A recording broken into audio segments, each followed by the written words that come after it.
آیت 94 سے. بسم اللہ الرحمن الرحیم. یا ایھا الذین آمنوا، اے لوگو جو ایمان لائے ہو، اذا ضربتم فی سبیل اللہ، جب تم اللہ کے راستے میں سفر کرو، یعنی اللہ کے راستے میں جہاد کرنے کے لیے نکلو، فتبینوا، تو تم تحقیق کر لیا کرو. کس بات کی تحقیق؟ کہ جس پر تم حملہ آور ہو رہے ہو وہ کون ہے. تبین کا معنی ہوتا ہے اہتمام سے الگ کرنا، وضاحت طلب کرنا، تحقیق اور جستجو کرنا.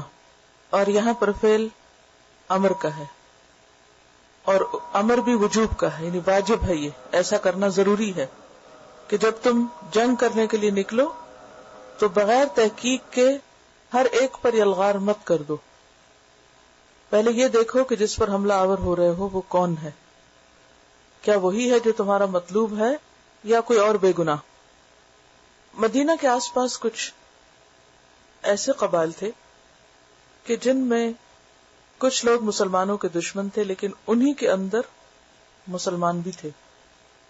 لیکن وہ ہجرت کر کے اپنے قبیلے سے نکل کر مدینہ نہیں آئے تھے، ان کی کچھ مجبوریاں تھیں. تو انہی میں سے کچھ لوگ مسلمانوں کی تلوار کی زد میں آ گئے. تو اس پر یہ آیت نازل ہوئی کہ جب تم جہاد کے لیے نکلو تو تحقیق کر لیا کرو. وَلَا تَقُولُوا، اور نہ تم کہو، لمن القى الیکم السلام، اس کو جو تم پر سلام ڈالے، جو تمہیں سلام کہے، لست مؤمنا، کہ تم مومن نہیں ہو. یعنی لوگوں سے ان کے ظاہر پر معاملہ کرو. اگر اس سفر میں کوئی تمہیں سلام کر کے یہ بتائے کہ میں مسلمان ہوں، کیونکہ سلام کیا ہے دراصل؟ مسلمان ہونے کی پہچان، تو اسے مت کہو کہ تم مومن نہیں، یہ سوچ کر کہ وہ صرف اپنی جان بچانے کے لیے سلام کر رہا ہے، حقیقت میں مومن نہیں ہے. تبتغون، تم چاہتے ہو، عرض الحیات الدنیا، دنیا کی زندگی کا سامان، یعنی کیا تمہارا مطلوب مال غنیمت ہے، اس عارضی دنیا کا سامان ہے. فعند اللہ مغانم کثیرہ، یاد رکھو کہ اللہ کے پاس بہت سے مغانم ہیں، یعنی غنیمتیں ہیں، بہت سی چیزیں ہیں. اور مغانم کا لفظ جو ہے یہ مغنم سے نکلا ہے، اور مغنم کہتے ہیں بکریوں کو. تو اس دور میں جو مال کثرت سے پایا جاتا تھا لوگوں کے پاس روزمرہ کے کاروبار کے طور پر، وہ بکریاں ہوتی تھی، بکریاں پالنے والے لوگ تھے. تو جب ایک قبیلہ دوسرے پر حملہ آور ہوتا تو عموماً ان کا جو مال و متاع چھینا جاتا تھا وہ کوئی گھر کا ساز و سامان نہیں ہوتا تھا. وہ لوگ عموماً خیموں میں رہتے تھے بعض اوقات، یا معمولی قسم کے گھر ہوتے تھے. تو ان کا مال یا اونٹوں کی شکل میں ہوتا یا بھیڑ بکریوں کی شکل میں. تو اسی سے پھر مال غنیمت کے لیے لفظ مغانم آتا ہے، اور غنیمت کا لفظ بھی اسی سے، یہ غنم سے، غنم بکری کو کہتے ہیں.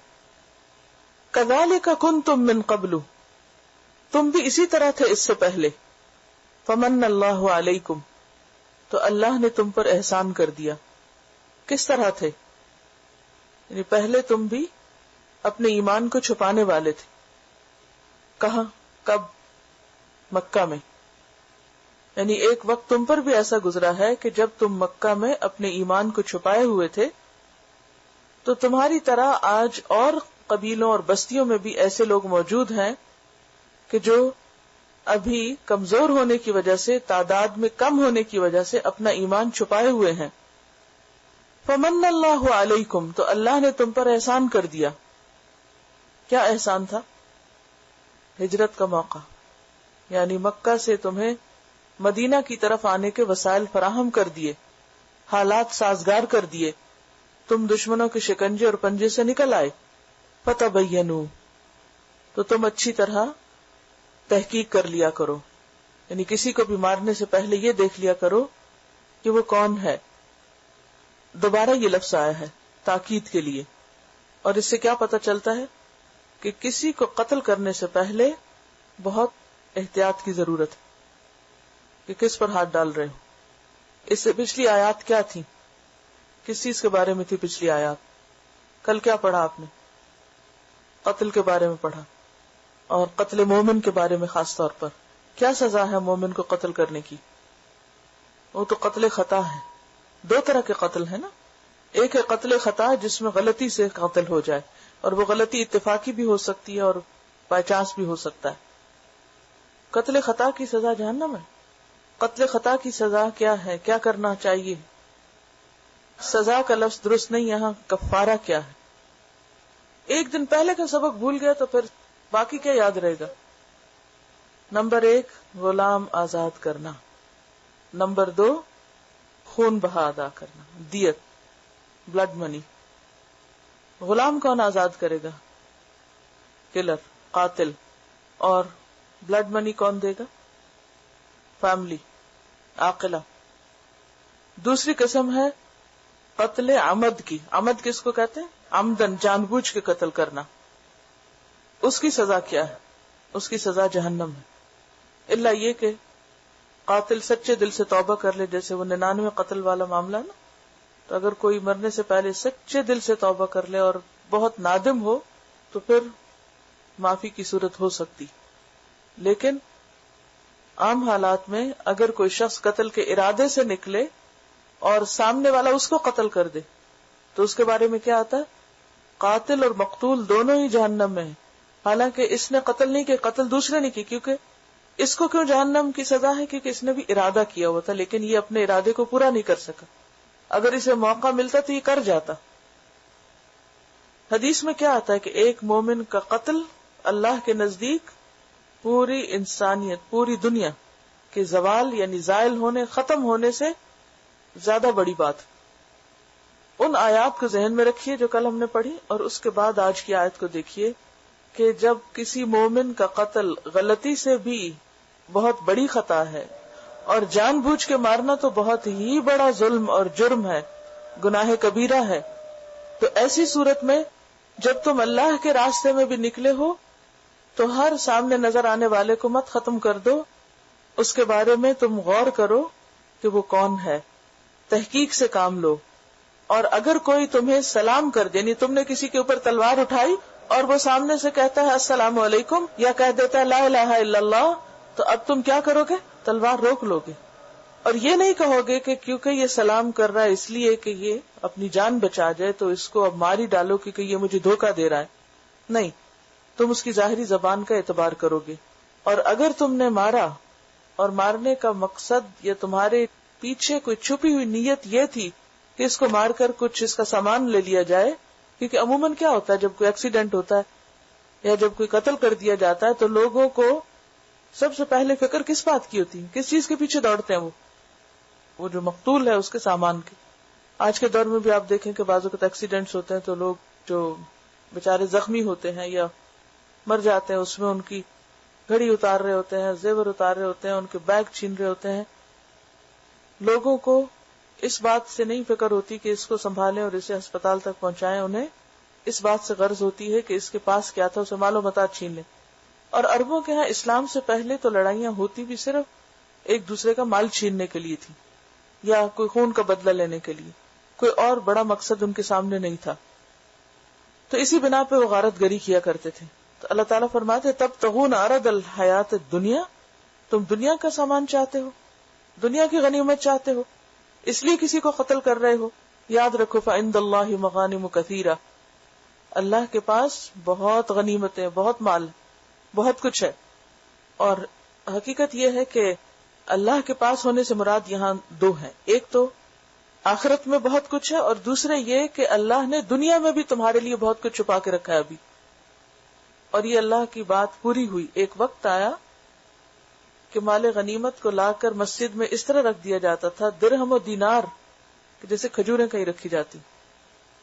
ایسا ہوتا ہے نا جیسے آج کل مسجدوں وغیرہ میں افطاری ہو رہی تو کوئی آتا ہے تو لا کے کھجوریں رکھ دیتا ہے, کوئی چیز رکھ دیتا ہے, کوئی چیز رکھ دیتا ہے, پھر جس کا دل چاہتا ہے کوئی کھا لیتا ہے. اور ایسا کرنے والے بھی کم ہیں. لیکن ایک وقت تھا مسلمانوں پر کہ جنگ میں جب جاتے تو جو سامان آتا یا جس کے حصے میں کچھ آتا, کیونکہ تقسیم ہوتا تھا نا, تو وہ اس کو مسجد میں, یعنی آپ یوں سمجھے کہ ڈالرز کی گتھیاں لا کے کوئی رکھ دے اور جس کا جی چاہے اٹھا کے لے جائے, سب کے نفع کے لیے, سب کے فائدے کے لیے. عنده مغانم کثیرہ, اللہ کے پاس خزانوں کی کمی نہیں ہے, لیکن تمہارا مطلوب خزانے نہیں ہونا چاہیے. یہی وجہ ہے کہ صحابہ کرام کے دل کے اندر سے دنیا کی محبت نکل گئی تھی، اور جب دنیا کی محبت نکلی تو بے خوف ہو گئے. انسان کو بہت سے غم دنیا کی محبت کی وجہ سے ہوتے ہیں. تو یہاں پر اللہ تعالی مزید پھر تاکید سے کہہ رہے ہیں کہ دیکھو تم تحقیق کرو، پہلے تم بھی تو ایسے ہی تھے، اپنا ایمان چھپا کے رہتے تھے، ابھی تک وہ حالات اور لوگوں پر ہیں، لہذا دوسروں کے معاملے میں بھی وہی کرو جو تم اپنے لیے چاہتے ہو. ان اللہ کان بما تعملون خبیرا. پھر ایک دھمکی دی کہ دیکھو، یاد رکھو، جو بھی تم عمل کرتے ہو اللہ کو پوری طرح خبر ہے، سب جانتا ہے کہ تم کیا کر رہے ہو. تو اس آیت میں بنیادی طور پر جو اہم ترین سبق ہے وہ کیا ہے کہ کسی کے بارے میں کوئی فیصلہ کرنے سے پہلے، ججمنٹل ہونے سے پہلے کیا کرو، اس کے حالات کی تحقیق کر لو. اور یہ کس معاملے میں؟ جب تم کسی کو پکڑنا چاہتے ہو یا کوئی سزا دینا چاہتے ہو یا کوئی مارنا چاہتے ہو. جہاں تک عام حالات کا تعلق ہے تو پھر کیا کرو، ظاہر پر معاملہ کر لو. کیسے؟ کہ اگر کوئی کلمہ پڑھتا ہے، لا الہ الا اللہ کہتا ہے، تو اس کے کلمے کو کیا کرو، مان لو، قبول کر لو کہ ٹھیک ہے مسلمان ہی. اگر کوئی کہتا ہے میں مسلمان ہوں تو ہاں ٹھیک ہے مسلمان ہی. لیکن بعض اوقات ہم دوسروں کے بارے میں فیصلہ کرنے میں کتنی جلدی کرتے ہیں. مثلا بغیر تحقیق کے کوئی ایکشن لے لیتے ہیں. لائک گھر کی کوئی مثال دیجیے. تم تو ہمیشہ ایسے کرتے ہیں. اچھا بعض اوقات ایسا ہوتا ہے نا کہ آپ گھر داخل ہوتے ہیں تو بچہ رو رہا ہوتا ہے، تو آپ پوچھتے ہیں کہ کیا ہوا، وہ کہتے ہیں مجھے بڑے نے مارا ہے. اچھا اب آپ بغیر تحقیق کے کیا کرتے ہیں، بڑے کی شامت لے آتے ہیں. اس سے نہیں پوچھتے کہ مسئلہ کیا تھا. اور جب اس کو مار بیٹھتے ہیں تو پھر وہ رونے لگتا ہے اور کہتا ہے کہ اصل میں اس نے فلاں نقصان کیا تھا، اس بنا پہ میں نے اس کو مارا تھا. اور وہ اس کا مارنا برحق تھا، لیکن اس کے برحق ہونے کے باوجود اس کی پٹائی ہو جاتی. اور یہ کیوں ہوتی؟ تحقیق کے بغیر ہاتھ اٹھانے. تو بسا اوقات ایک شخص بظاہر مظلوم لگ رہا ہوتا ہے، حالانکہ وہی ظالم ہوتا ہے، اور پھر آپ مظلوم سمجھ کر اس کو دراصل ظالم کا ساتھ دے رہے ہوتے ہیں. تو چیزوں کو خاص طور پر جب کسی سے کوئی بدلہ لینا ہو یا کسی کے بارے میں کوئی ایسا فیصلہ دینا ہو کہ جس کے بعد اس کے اوپر کوئی سزا یا کوئی حد جاری ہونی ہو، تو اس میں بغیر تحقیق کے آپ نہیں کر سکتے. لیکن عام روزمرہ زندگی میں لوگ اپنے بارے میں جو اسٹیٹمنٹ دیتے ہیں کہ میں مسلمان ہوں، میں نے نماز پڑھ لی ہے، میں نے یہ صدقہ خیرات کیا، بس ٹھیک ہے آپ کرتے ہوں گے. اس وقت ہمیں منفی طریقے سے نہیں سوچنا چاہیے کہ ایسے ہی کہتا ہے میں نے نماز پڑھی، کوئی نہیں پڑھتا. اچھا بچوں کے ساتھ بھی ہم ایسے کرتے ہیں بعض اوقات. ان کو پھر کیا ہوتا ہے کہ آپ یقین کر لیں کہ ہم یہ کام کر چکے ہیں. عموماً یہ ہوتا ہے کہ بچے بہت تیزی میں سب کام کرتے ہیں. آپ نے ان سے کہا نماز پڑھیں، وہ اور آپ باہر آئے اور اندر گئے تو اس نے کہا میں نے پڑھ لی. تو پھر آپ کہتے ہیں نہیں تم نے کوئی نہیں پڑھی. یہ نہ کہا کریں. اس وقت کیا کہنا چاہیے، تھوڑا آہستہ پڑھا کرو بس. کیونکہ جب آپ یہ کہتے ہیں نا نہیں تم نے نہیں پڑھی، تو اس سے کیا ظاہر ہوتا ہے، بد اعتمادی. اور جب آپ بچوں پر اعتماد نہیں کرتے، ٹرسٹ نہیں کرتے، تو پھر کیا نقصان ہوتا ہے جی، اس کا کانفیڈنس ختم ہو جاتا ہے، اور آئندہ پھر وہ سچ نہیں بولے گا، وہ جھوٹ بولے گا. اور اگر آپ کو پتہ بھی چل جائے کہ اس نے غلط بیانی کی، کہ نہیں پڑھی، کوئی آثار ہی نہیں تھی، تو پھر اس صورت میں بھی اس وقت تو خاموش ہو جائیں، لیکن پھر کسی اور وقت میں جھوٹ کی اصلاح کریں کہ جھوٹ کتنی بڑی برائی. لیکن یہ ساری چیزیں کیا چاہتی ہیں، ہمارا صبر. جب تک ہم صبر نہیں کریں گے تو یہ اصلاح نہیں ہو سکتی. ہم اپنی فرسٹریشن دور کرنے کے لیے سارا الزام ان پہ ڈال دیتے ہیں، اور پھر انہیں کو بلیم کرتے کہ ٹھیک بھی نہیں ہوتے.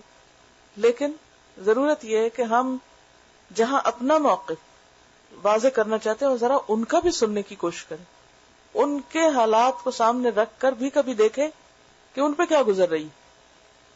تو اسی طرح کسی کے ساتھ بھی جب معاملہ کریں، کسی کو آپ نے کوئی کام دیا اس نے نہیں کیا، تو آپ عموماً ریاکشن کیا کرتے ہیں جی، ناراضگی کا اظہار، اور پھر حد میں نہیں رہتے اس ناراضگی میں، تو دو چار اور لوگوں کو بھی بتائیں گے.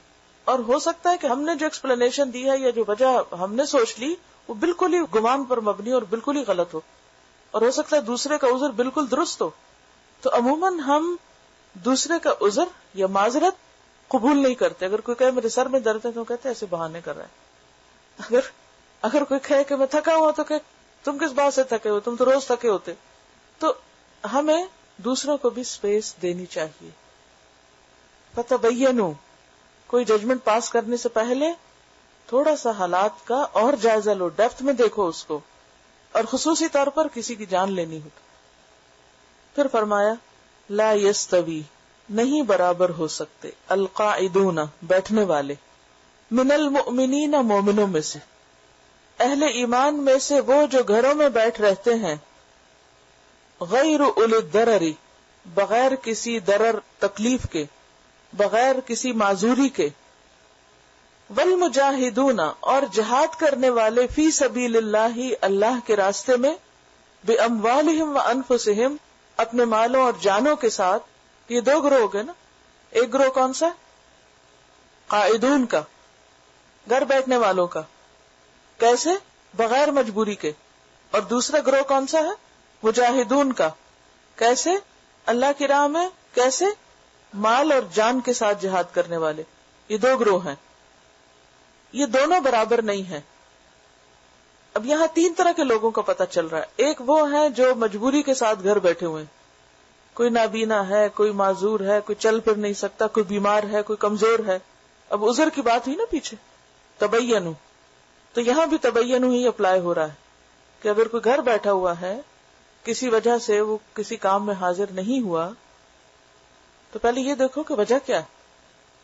اس کے عذر کو عذر سمجھو, اگر وہ جھوٹا عذر نہیں. تو جو لوگ, تو تین طرح کے لوگ, ایک وہ جو عذر کے ساتھ گھر بیٹھے, جہاد کے لیے نہیں نکلے. دوسرے وہ جو بغیر عذر کے بیٹھے. تیسرے وہ جو گھر نہیں بیٹھے بلکہ اللہ کے راستے میں نکلے اپنے جان اور مال لے کر. کتنا اونچا اور بلند مرتبہ. دنیا میں ایسا کوئی مرتبہ ہے, ایسا کوئی گریڈ ہے؟ مختلف لوگ جو جابز کرتے ہیں ان کے گریڈز ہوتے ہیں, کوئی کسی گریڈ میں, کوئی کسی میں, کوئی کسی پوسٹ پر ہے. ہائیسٹ پوسٹ بھی کیا ہو سکتی, ہائیسٹ گریڈ بھی کیا ہو سکتا ہے, اور اس کا اور پہلے گریڈ کا کیا فرق ہو سکتا ہے, کتنا زیادہ سے زیادہ, کہ میکسیمم کسی کی پوسٹ کیا ہو سکتی ہے, اور وہ بھی ایک دن زوال ہو جاتا ہے, اس کا ختم ہو جاتا ہے. لیکن جنت کے درجوں کو زوال نہیں, کوئی کمپیرزن ہے ہی نہیں. وَكُلًّا وَعَدَ اللَّهُ الْحُسْنَى, اور ہر ایک سے اللہ نے اچھا وعدہ کر رکھا ہے. تو اس سے پتہ چلتا ہے کہ جہاد فرض کفایہ ہے, فرض عین نہیں, سوائے اس وقت کے کہ جب واقعی کوئی امام وقت اس کو ڈکلیئر کرے اور سب کے لیے ڈکلیئر کرے, سب کو نکلنا ہے, پھر فرض عین ہوتا ہے. ورنہ عمومی حالات میں فرض کفایہ ہے, سب پہ فرض نہیں ہے, ورنہ دونوں کے لیے اچھا وعدہ نہ ہوتا. وَفَضَّلَ اللَّهُ الْمُجَاهِدِينَ عَلَى الْقَاعِدِينَ أَجْرًا عَظِيمًا, اور فضیلت دی ہے اللہ نے مجاہدین کو قائدین پر, بیٹھ جانے والوں پر, اجر عظیم سے, یعنی بہت بڑا اجر ہے ان کے لیے جو اللہ کے راستے میں جان کھپاتے ہیں. سورۃ الاسراء میں آتا ہے انظر کیف فضلنا بعضهم على بعض وللآخرة اکبر درجات واکبر تفضیلا.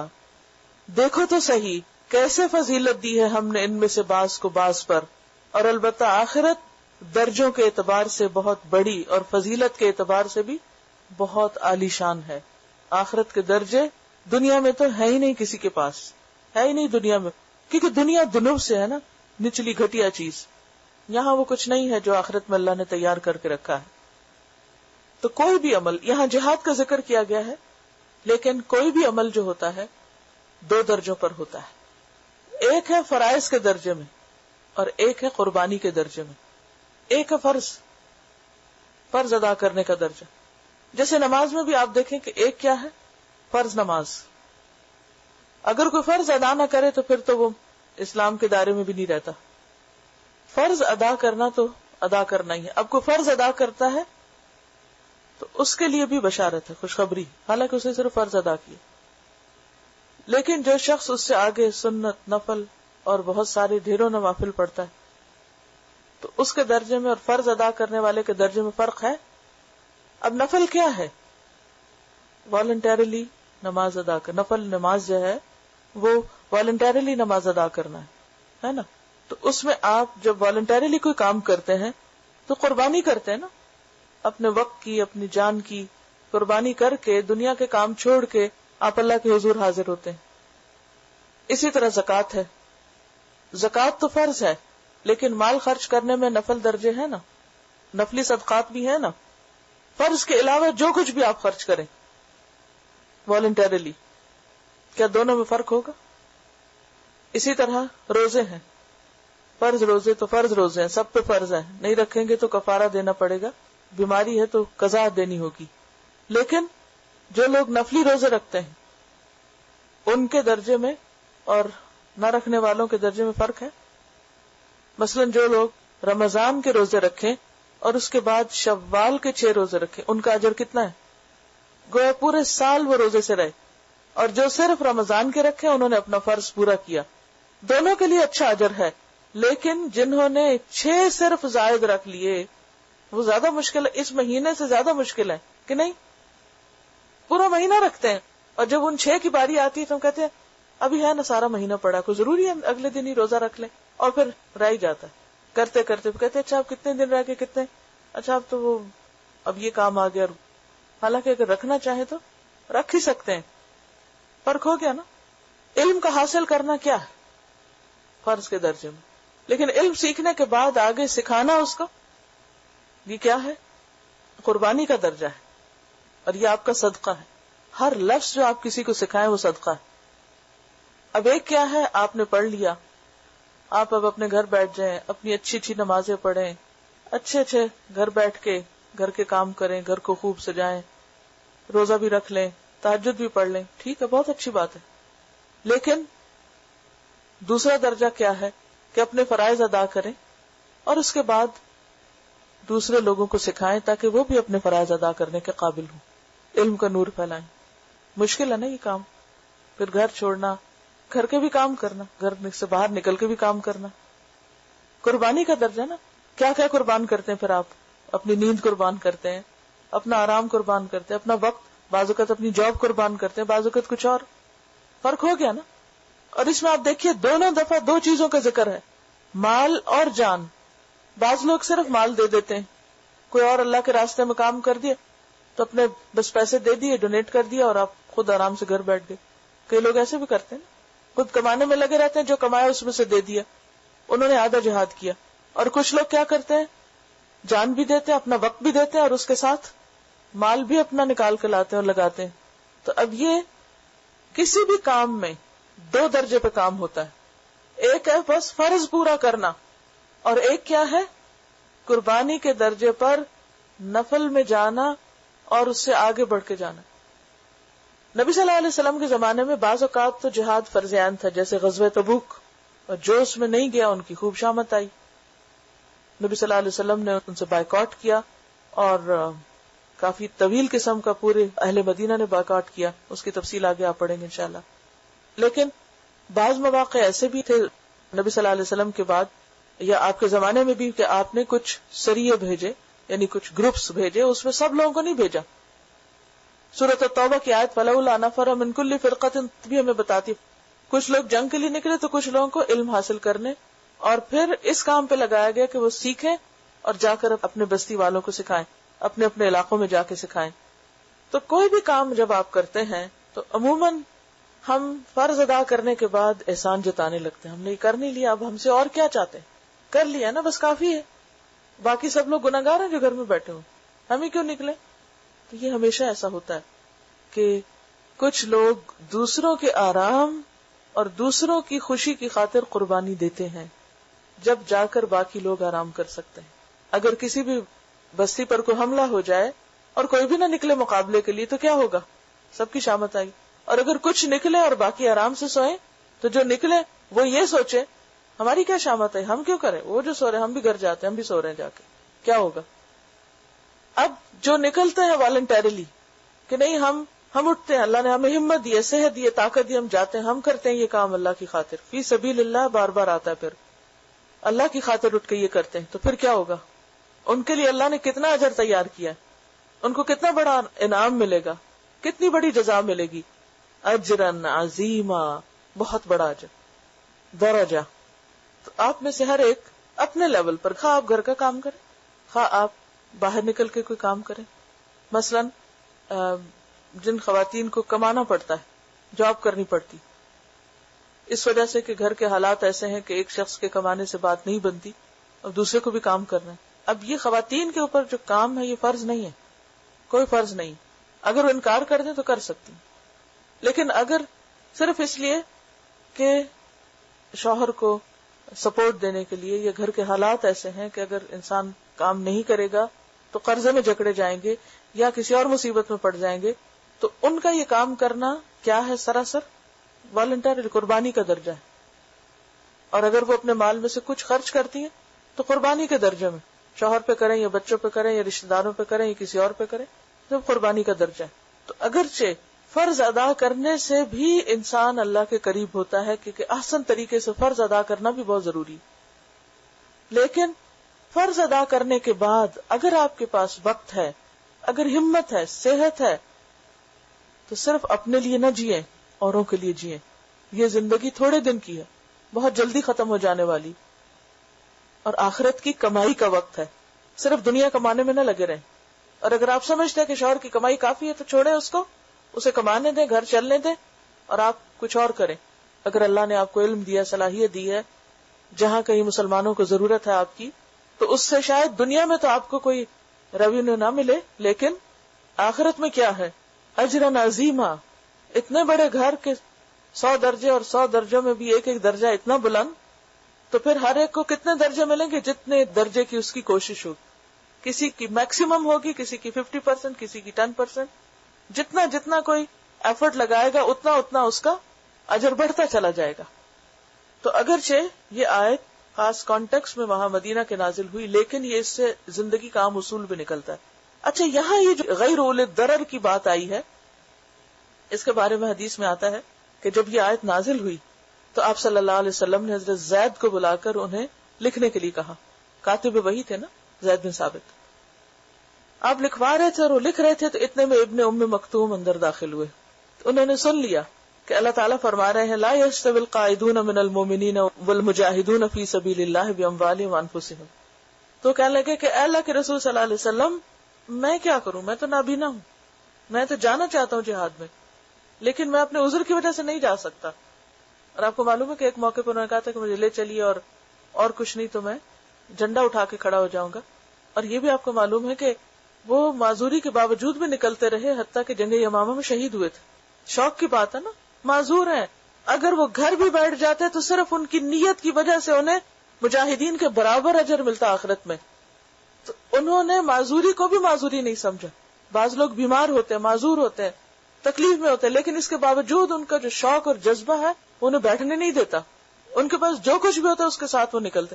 جیسے جنگ تبوک کے موقع پر ایک مٹھی کھجور والا شخص، اس کی قبولیت اتنی ہوئی کہ سب مال سے اوپر آپ نے اس کو رکھ دیا، کیونکہ قربانی تھی نا اس کی، اور اس کے پاس کل متاع یہی تھی. تو حضرت زید کہتے ہیں کہ نبی صلی اللہ علیہ وسلم کا گھٹنا میری ران پر تھا، یعنی قریب بیٹھے ہوں گے تو بعض اوقات آپ لوگ قریب قریب بیٹھتے ہیں نا، ایک گھٹنا دوسرے کے اوپر آ جاتا ہے. حضرت زید کہتے ہیں کہ میرے اوپر اتنا بوجھ پڑنے لگا، مجھے لگا میری ٹانگ ٹوٹ جائے گی. تو مجھے محسوس ہوا کہ نبی صلی اللہ علیہ وسلم پر وحی نازل ہونے لگ گئی. تو آپ نے اسی وقت جب وحی کا وہ اثر ختم ہوا تو آپ نے یہ الفاظ ایڈ کروا دیے، غیر اولِ الضرر، بغیر معذوری کے. تو اس کا مطلب یہ ہے کہ جو معذوری کے ساتھ گھر بیٹھا ہے لیکن اس کا شوق اور اس کا جذبہ اور اس کی نیت ہے نکلنے کی، تو اللہ اس کو بیٹھنے والوں کے ساتھ نہیں لکھے گا، اسے کس کے ساتھ لکھے گا؟ مجاہدین کے ساتھ. اور اگر کسی شخص کے پاس کوئی معذوری نہیں، کوئی مجبوری نہیں، تو آرام، بس اتنا ہی کافی ہے، کیا اپنے آپ کو پریشان کرے. تو پھر اس صورت میں کیا ہے؟ اس صورت میں فرائض اگر ادا ہو رہے ہیں تو ٹھیک ہے، جنت میں چلے جائیں گے، لیکن اجر میں وہ بلندی نہیں ہوگی جو مجاہدین. اسی لیے آپ دیکھیے کہ صرف صحابہ کرام نہیں، صحابیات بھی اللہ کے راستے میں شوق سے نکلتی رہی. نبی صلی اللہ علیہ وسلم ام سلیم اور ام حرام کے ہاں بعض اوقات دوپہر کے وقت آرام کے لیے جایا کرتے تھے. تو ایک دفعہ آپ دوپہر کو آرام کر رہے تھے تو ایک دم اٹھ کر بیٹھ گئے اور مسکرا رہے تھے. ام حرام نے پوچھا آپ کیوں مسکرا رہے؟ تو آپ نے فرمایا کہ میں نے خواب دیکھا ہے کہ میری امت بحری سفر کے ذریعے جہاد کرے گی، یعنی صرف خشکی تک نہیں بلکہ سمندری سفر کر کے اللہ کے راستے میں آگے نکلے گی. تو کہنے لگی کہ آپ دعا کیجیے کہ میں بھی اس میں شامل ہو جاؤں. آپ نے فرمایا انتی منہم، تم ان کے ساتھ جاؤ گی. پھر آپ سو گئے، پھر آپ اٹھے، پھر آپ مسکرا رہے. تو انہوں نے پوچھا اب آپ کیوں مسکرائے؟ تو آپ نے ان کے بارے میں پھر کوئی بشارت دی، یعنی کہ شہید ہونے. کہنے لگی کہ آپ دعا کیجیے کہ میں بھی اللہ کے راستے میں شہید. تو آپ نے فرمایا کہ تم انہی میں سے، یعنی شہداء میں سے ہوگی، اور آپ کی دعا ان کے حق میں پوری ہوئی. جب مسلمان پہلی دفعہ سائپرس کی طرف نکلے، ترکی کی طرف، سائپرس کے مقام پر جب فوج اتری تو وہ بھی اس میں شامل تھی. تو اپنے گھوڑے پہ سوار ہوئی اور گر کر شہید ہو گئی. تو ان کی قبر اب بھی وہاں پر موجود ہے. آپ نے ان کو یہ تو نہیں کہا کہ ام حرام تم تو ایک عورت ہو اور تمہیں کیا ضرورت ہے جانے کی، اور تمہارے پہ تو جہاد فرض نہیں ہے، اور تم تو گھر میں بھی بیٹھ گئی تو تمہیں اتنا ہی اجر مل جائے گا، بس ٹھیک ہے، شوق کافی ہے تمہارا. آپ نے ان کو خوشخبری دے دی کہ تم اس جہاد میں شریک ہوگی. انہیں شہادت کا شوق ہوا تو آپ نے کہا کہ تم شہید ہوگی، اور وہ سب سے پہلے شہید ہو گئی. ابھی وہ لشکر اترا ہی تھا، جنگ بھی نہیں ابھی شروع ہوئی تھی، کیونکہ جو اللہ کے راستے میں نکلتا ہے اور راستے میں موت آ جاتی ہے تو اس کا اجر بھی لکھا جاتا ہے. آگے آیت آ رہی ہے. دنیا کی 3 عورتوں کو جنت کی سردار کہا گیا، جنت میں اعلیٰ ترین درجہ ملے گا. حضرت آسیہ، حضرت مریم اور حضرت خدیجہ. حضرت فاطمہ کا بھی آتا ہے لیکن ایک روایت میں حضرت خدیجہ کا آتا ہے. حضرت آسیہ کے ساتھ کیا ہوا تھا؟ فرعون نے کتنا ظلم و ستم کیا تھا، حتیٰ کہ ان کا دایاں ہاتھ اور بایاں پاؤں کٹوا دیا تھا اور ان کو سولی چڑھایا تھا. یہ وہ عورت ہیں جن کو سولی چڑھایا گیا تھا. آپ صلی اللہ علیہ وسلم نے کیا فرمایا؟ مردوں میں تو بہت کامل ہوں لیکن عورتوں میں کامل کون ہے؟ آسیہ بنت مزاحم اور مریم بنت عمران اور خدیجہ بنت خویلد. حضرت مریم کے ساتھ کیا ہوا تھا؟ زنا کا الزام ان پہ لگا تھا. یہود نے ان کو انتہا درجے کا ستایا تھا، انتہائی پریشان کیا تھا، بہت اذیت میں انہوں نے وقت گزارا تھا. کس کی خاطر؟ اللہ کے حکم پر عمل کرتے ہوئے. حضرت خدیجہ کے ساتھ کیا ہوا تھا؟ مکہ کی مالدار ترین خاتون تھی، موسٹ ایفلنٹ، ریچسٹ پرسن، لیکن 3 سال نبی صلی اللہ علیہ وسلم کے ساتھ شیب ابی طالب میں رہی، حتیٰ کہ ان کا رنگ بالکل سیاہ ہو گیا، حتیٰ کہ ان کے کھانے کے لیے سوائے پتوں کے کچھ نہیں تھا، اور جب اجابت ہوتی تو ایسے جیسے بکری کی مینگنیاں ہوتی ہیں. اور اس کے بعد ان کا انتقال ہو گیا اسی حال میں. دنیا میں انہوں نے تکلیفیں اٹھائیں، تکلیفیں تو بہت لوگ اٹھاتے ہیں، لیکن ان عورتوں نے تکلیفیں اٹھائیں کس کی خاطر؟ اپنے دین کی خاطر، ایمان کی خاطر. ہم میں سے کوئی اس درجے کی قربانی کرنے والا نہیں ہے، لیکن کہنے کا مطلب یہ ہے کہ یہ درجے صرف مردوں کے لیے نہیں ہے، عورتوں کے لیے بھی ہے. لیکن ہمارے ہاں عمومی تاثر کیا ہے؟ عورت اور اس کا گھر کافی ہے اس کے لیے، ٹھیک ہے، بہت کافی ہے. لیکن اگر گھر کے کاموں کے ساتھ وہ جابز کر سکتی ہے، وہ بازاروں میں پھر سکتی ہے، وہ پارٹیز میں اپنا وقت ضائع کر سکتی ہے، تو کیا وہ قرآن سیکھنے اور سکھانے کا کام نہیں کر سکتی؟ جبکہ اللہ کے رسول صلی اللہ علیہ وسلم فرمایا خیرکم من تعلم القرآن وعلمہ. کیا یہ صرف مردوں کے لیے کہ تم میں سے بہترین ہیں وہ لوگ جو قرآن سیکھیں اور سکھائیں؟ آج گھر سے جب میں آ رہی تھی تو مجھے مسلمان بچوں کا خیال آ رہا تھا کہ کتنے بچے ایسے ہیں کہ جنہوں نے ناظرہ قرآن بھی نہیں پڑھا، ناظرہ بھی نہیں پڑھا. کیوں نہیں پڑھا؟ کیا وجہ ہے؟ یا تو ان کی ماں کو آتا نہیں، یا ماں کے پاس وقت نہیں، یا وہ ماں کے قابو نہیں آتے، کوئی روٹین ہی نہیں بنتی، اور پھر یا مسجدوں میں کوئی انتظام نہیں صحیح طور پر. بعض اوقات لے کے بھی جاتے ہیں، لے کے بھی آتے ہیں، مہینوں آتے جاتے کچھ بھی نہیں سیکھتے بچے. تو میں سوچ رہی تھی کہ کیا حل ہو، کیا حل ہو؟ کیا یہ آئندہ نسلیں قرآن کے بغیر جئیں گی؟ کیا جن کو آتا ہے ان پہ فرض نہیں بنتا کہ وہ دوسروں کو سکھائیں؟ اور کیا یہ کام کو حقیر کام ہے؟ کیونکہ بعض اوقات لوگ اس کو کیا سمجھتے ہیں؟ مولویوں کا کام، یہ بھی کوئی کام ہے؟ کوئی جاب ہو تو جاب ہو، جیسے جاب کہتے ہیں، یہ کیا کام ہے؟ یعنی کسی کو بھی اگر یہ کہا جائے نا کہ بچوں کو قرآن پڑھا تو وہ سمجھتے ہیں جیسے ان کی بے عزتی کر دی. کئی دفعہ مجھے اس طرح کا تاثر ملتا ہے، حالانکہ بخاری کی روایت ہے، صحیح حدیث ہے کہ سب کاموں میں سے بہترین کا کوئی جاب جو آپ کریں اس سے بہترین جاب کیا ہے کہ آپ کسی کو قرآن سکھا دیں. لیکن سکھائیں گے جب ہی نہ جب خود بھی آتا ہوگا. ٹھیک ہے، بہت سو کو نہیں بھی، 1 کو سکھا دیں، 10 کو سکھا دیں، تو آپ دیکھیں سارے بچے پڑھ جائیں گے. کیونکہ قرآن وہ چیز ہے کہ جو ان کے اندر جائے گا تو ان کی روحوں کے اندر ایمان جاگے گا، یہ جا کے حرارت پیدا کرے گا، چاہے سمجھ کے پڑھیں یا بغیر سمجھے پڑھیں. لیکن قرآن کی اپنی ایک برکت ہے مگر یہ کام اسی وقت ہو سکتا ہے جب آپ مجاہدین کی صف میں شامل ہوں، کیونکہ قرآن مجید میں آتا ہے وَجَاهِدْهُمْ بِهِ جہادًا کبیرا، جہاد کرو ان کے ساتھ اس قرآن کے ذریعے بہت بڑا جہاد.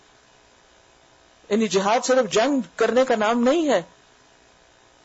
قرآن میں سورۃ الفرقان کی آیت ہے جو میں آپ کے سامنے رکھ رہی ہوں. قرآن کی تعلیم کو عام کرنا کیا ہے؟ قرآن میں اللہ نے اس کو جہادن کبیرہ کہا ہے. ہم ایک مونٹیسری ٹیچر بن کے تو بڑا فخر محسوس کرتے ہیں، کسی پبلک اسکول میں پڑھا کر تو ہمیں اپنی شان بہت اونچی نظر آتی ہے، لیکن مسلمان بچوں کو قرآن پڑھانا ہمیں حقیر کام لگتا ہے. تو جب ہماری سوچ ہی یہ ہے، سوچ ہی بن گئی یہ، تو پھر اللہ کے ہاں درجے کس کے لیے ہوں گے؟ ایسی سوچ رکھنے والوں کے لیے کہ جو اس کام کو حقیر سمجھیں، معمولی سمجھیں، چھوٹا سمجھیں. وہ جب اللہ کے سامنے حاضر ہے تو کہیں یا رب تو مجھے جنت کے اعلیٰ درجے پہ پہنچا، تو اللہ پوچھے گا نہیں کیا کر کے آئے اس کے لیے. جب میرے راستے میں نکلنا تمہیں حقیر کام لگتا تھا، چھوٹا کام لگتا تھا، تو پھر جو کیا ہے اسی کے مطابق ہی مقام ہوگا. اصل میں جہاد کے مفہوم کو بھی تو صحیح نہیں سمجھا گیا نا. اسے جہاد سے مطلب صرف جنگ لی جاتی ہے، اس لیے لوگ اوفینڈ ہوتے ہیں. ماں کو بھی علم کی کمی ہے تو اس کو بھی کون سکھائے گا؟ دیکھیے نا، درست فرمایا آپ نے. جہالت کا دور ہے نا، تو سب سے پہلے تو لوگوں کو ایجوکیٹ کرنے کی ضرورت ہے کہ دین کی بنیادی تعلیم تو سیکھیں، کس نے بھیجا ہے، کیوں بھیجا ہے، کہاں جانا ہے، اور خود پڑھیں. اور جب تک آپ خود نہیں قرآن پڑھتے تو صرف کتابیں پڑھنے اور لیکچر سننے سے بات نہیں بنتی، پورا کانسیپٹ سمجھ میں نہیں آتا. یہ بھی نہیں سکھاتے کیونکہ ان آداب کو اختیار کرنے میں اپنی عزت سمجھتے ہیں، اور جو اسلامی آداب ہیں ان کو اختیار کرنا گھر سے سٹارٹ ہوتا ہے نا. ماں کو پڑھا لکھا ہونا چاہیے. تو بہرحال اور کچھ نہیں تو کم از کم نیت ہی کر لیں، کیونکہ نیت کرنے والوں کو بھی اجر ملتا ہے. درجات منہ ومغفرۃ ورحمہ، درجات بہت سے درجے، بہت سے گریڈز، منہ اس کی طرف سے یعنی اللہ کی طرف سے، ومغفرۃ اور بخشش، گناہ بھی معاف ہو جائیں گے، ورحمہ اور خوب رحمتیں ہوں گی، وکان اللہ غفور الرحیم اور ہے اللہ غفور الرحیم، بہت بخشنے والا مہربان. آپ دیکھیے ہم ہر آن غلطیاں کر رہے ہوتے ہیں، کم از کم اپنے بارے میں تو یہی لگتا ہے ہر وقت کچھ نہ کچھ غلطی ہو جاتی. کبھی کوئی ایسا بات زبان سے نکل جاتی، کبھی کسی کے ساتھ کوئی معاملہ ایسا ہو جاتا ہے، کبھی کچھ کرنا ہوتا ہے تو وہ بھول جاتے ہیں. ہر وقت کسی کشمکش میں لگے رہتے، پھر توبہ استغفار کرتے ہیں. بات یہ ہے کہ اگر کچھ اچھا کریں گے تو ان الحسنات یذہبن السیئات، اچھائیاں برائیوں کو مٹا دیتی، جیسے میل کو پانی دھوتا جاتا ہے. یہی حل ہے. یہ تو نہیں ہو سکتا کہ میل نہ چڑھے، گرد نہ پڑے، وہ تو پڑے گی ہر وقت. تو پھر کیا کیا جائے؟ صفائی کرتے رہیں. اور وہ صفائی کیا ہے کہ زیادہ سے زیادہ اچھے کاموں کی طرف دوڑے. ان الذین توفاہم الملائکۃ، بے شک وہ لوگ کہ فوت کرتے ہیں ان کو فرشتے، ظالمی انفسہم، اس حال میں کہ وہ اپنی جانوں پر ظلم کرنے والے ہوتے ہیں. قالوا، وہ کہتے ہیں، فیما کنتم، تم کس حال میں تھے. قالوا، وہ کہتے ہیں، کننا، بے شک ہم تھے، مستضعفین، کمزور سمجھے جاتے، فی الارض، زمین میں. قالوا، وہ کہیں گے کون؟ فرشتے. الم تکن، کیا نہ تھی، ارض اللہ، اللہ کی زمین، واسعۃ، وسیع، فتہاجروا فیہا، تو تم ہجرت کرتے اس میں، تم اس میں ہجرت کر جاتے. فاولئک مأواہم جہنم، تو ایسے لوگوں کا ٹھکانہ جہنم ہے. وساءت مصیرا، اور بہت برا ٹھکانہ ہے، بہت بری آرام کی جگہ ہے یا لوٹنے کی جگہ. ابن عباس کہتے ہیں اس آیت کے بارے میں، ابن عباس مفسر قرآن ہے، کہ مکہ میں کچھ مسلمان ایسے تھے جو مشرکوں کا ساتھ دیتے اور مقابلے کے وقت ان کی جمعیت بڑھاتے، یعنی ان کے صف میں شامل ہو کے ان کی تعداد کو زیادہ کر دیتے. پھر مسلمانوں کی طرف سے کوئی تیر ان کو لگ جاتا، یا کسی کو تلوار لگتی اور وہ زخمی ہو جاتا یا مر جاتا، تو ایسے ہی لوگوں کے بارے میں یہ آیت نازل ہوئی ہے. تو یہاں ظالم کون ہے؟ جنہوں نے اللہ کے راستے میں ہجرت نہیں کی. کیونکہ مومن کو جب اپنے ایمان کے تقاضے پورے کرنے کے لیے مواقع نہ ملے کسی زمین پر کہ وہ مسلمان بن کے نہیں جی سکتا، تو اس کو وہ جگہ چھوڑ دینی چاہیے. اور خصوصاً فرائض کے درجے میں کہ وہ اپنے فرائض ادا نہیں کر سکتا، جہاں وہ نماز نہیں پڑھ سکتا، جہاں اسے روزہ رکھنے کی اجازت نہیں، جہاں اسے اپنے بنیادی اسلامی شعائر پر عمل کرنے کی اجازت نہیں، تو ایسی صورت میں اسے کیا کرنا چاہیے؟ وہ جگہ چھوڑ دینی چاہیے. لیکن یہ نہیں وہ کر سکتا کہ وہ نماز پہ نماز چھوڑتا چلا جائے اور اپنے حلال حرام کی پرواہ نہ کرے اور غلط کام کرتا جائے اور یہ کہ کیا کرے، مجبوری ہے یہاں کی. جی بعض لوگ جمعے کی نماز تک نہیں پڑھتے صرف جاب کا بہانہ کر کے، حالانکہ بہت سے لوگ جابز پر بھی جمعہ پڑھتے ہیں. تو ایک جگہ کو چھوڑ کر، خواہ وہ ایک شہر ہو، خواہ ایک ملک ہو، خواہ ایک علاقہ ہو، ایک علاقے کو چھوڑ کر دوسرے علاقے کی طرف چلے جانا، کس لیے؟ تاکہ وہاں اپنی عبادات کو، فرائض کو بہتر طور پر ادا کر سکے. یہ لازم ہے، واجب ہے. ہاں کچھ ایکسیپشنل صورتیں ہو سکتی کہ کوئی شخص قدرت ہی نہیں رکھتا، نہ ٹریولنگ کے پیسے ہیں اس کے پاس، نہ چلنے کی ہمت ہے، نہ ہی اسے کسی اور جگہ کا پتا ہے کہ وہ جائے تو جائے کہاں. وہ تو مستضعفین ایسے تھے کہ جن کے پاس کوئی وسیلہ ہی نہیں. لیکن جن کے پاس وسائل ہیں، تو ایسی صورت میں انسان کے لیے کیا لازم ہے کہ وہ بہتر جگہ کا انتخاب کرے جہاں اس کے دین پر عمل کرنا اس کے لیے آسان ہو. ماحول بدلنا وہ بھی ہجرت ہوگی. ایک جاب کو اس لیے چینج کرنا کہ اس میں وہ اپنے فرائض ادا نہیں کر سکتا، یا حلال پہ قائم نہیں رہ سکتا، یا حرام کام کرنا پڑ رہا ہے، تو وہ پھر چاہے اس سے تھوڑے کم پیسوں کی ہو تو وہ اختیار کر لے، لیکن اپنے فرائض نہ چھوڑے. کیونکہ اگر فرائض چھوڑ کر وہ زندہ رہا تو موت کے فرشتے نے تو آنا ہے. تو جب موت کا فرشتہ آئے گا تو کیا کہے گا؟ تم اس حال میں کیوں تھے، کیوں ایسے کر رہے تھے؟ وہ کہیں گے ہم بڑے عاجز تھے، مجبور تھے، کمزور تھے. کیا کرتے؟ ہماری مجبوریاں تھی، ہماری جاب کی ریکوائرمنٹ تھی، ہمیں کرنا پڑا، ہم خود نہیں چاہتے تھے، ہم سے کروایا گیا. تو وہ کیا جواب دیں گے کہ جب تمہیں پتا تھا کہ اس جگہ غلط کام ہو رہا تو اس کو چھوڑ دیتے.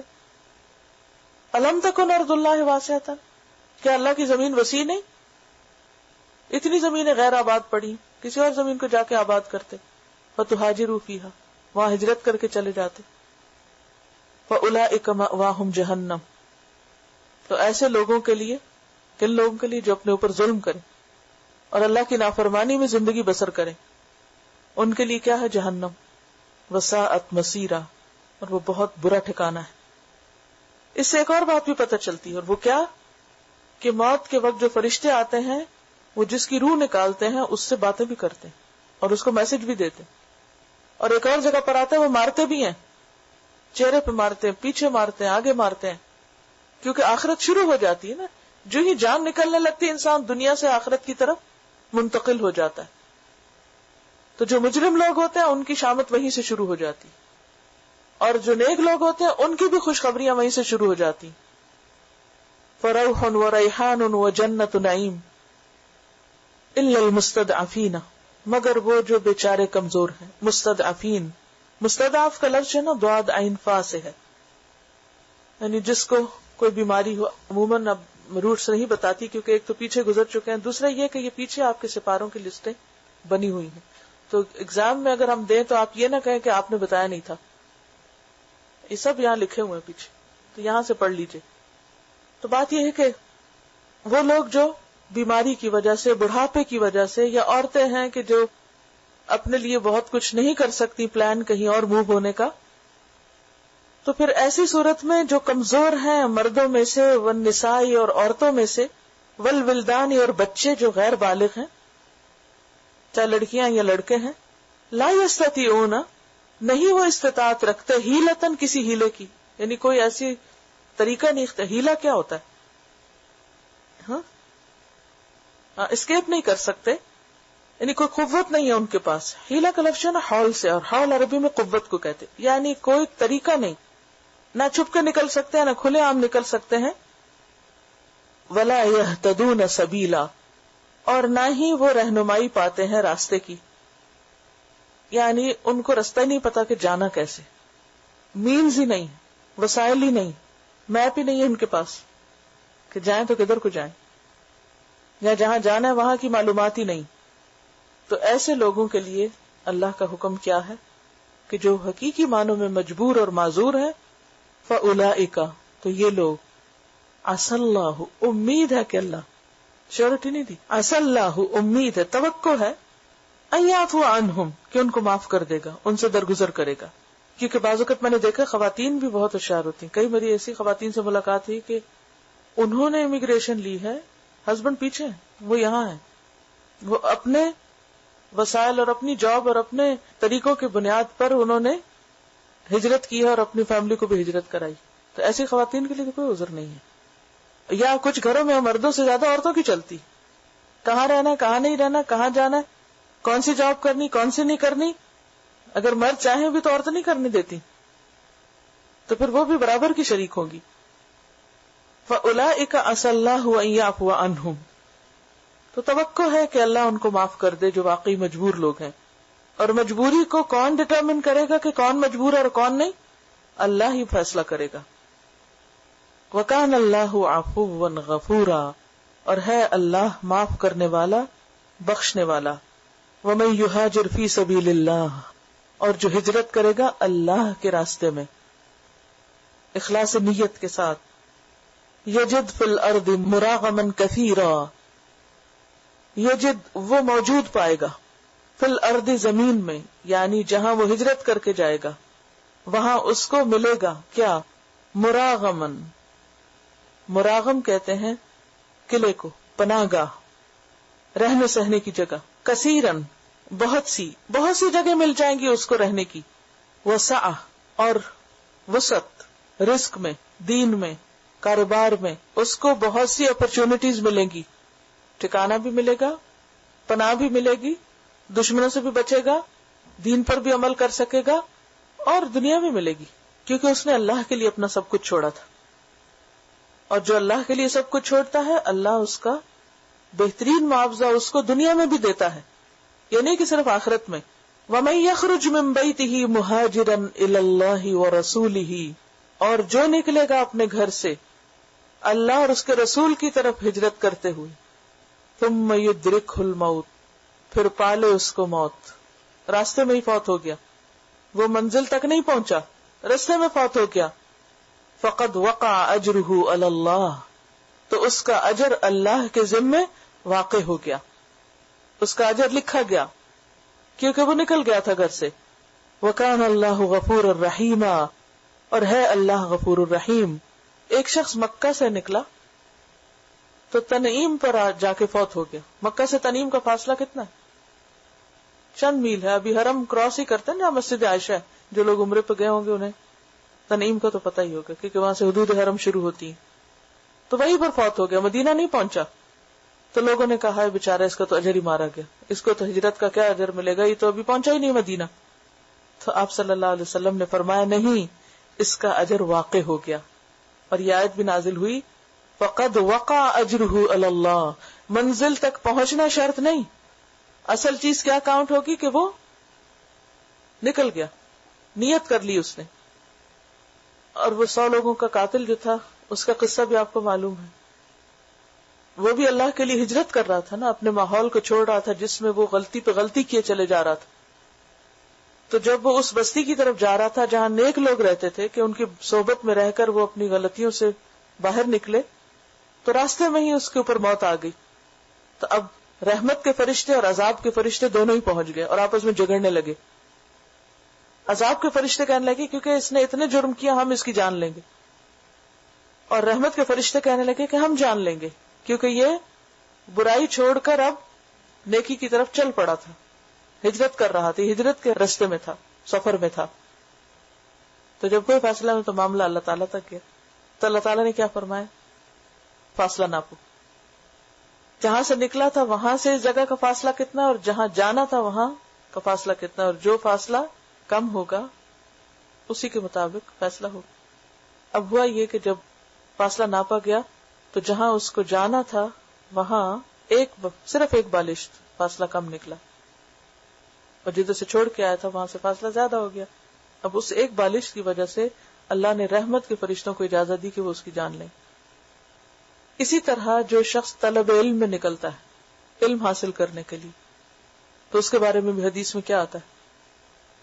وہ فی سبیل اللہ ہوتا ہے، اور اگر اس کی موت آ جائے تو وہ موت شہادت کی موت ہوتی ہے. جو حج کے راستے میں نکلتا ہے، حج بھی تو ایک منی ہجرت ہی ہے نا، سب کچھ چھوڑ کے آپ وقتی تو ٹیمپرری ہجرت ہے، اپنا دیس وطن رشتے دار سب چھوڑ کر ایک خاص وقت کے لیے آپ کہیں اور جا رہے ہوتے ہیں، اللہ کے گھر جا رہے ہوتے ہیں، وہ بھی مہاجرن الی اللہ ورسولہ ہی ہوتا ہے نا. تو اگر راستے میں فوت ہو جائے تو قیامت کے دن لبیک پکارتا وہ اٹھے گا، اس کا حج کا اجر بھی لکھا جائے گا، اور وہ اللہ کے راستے میں ایک طرح سے شہادت کی موت پائے گا.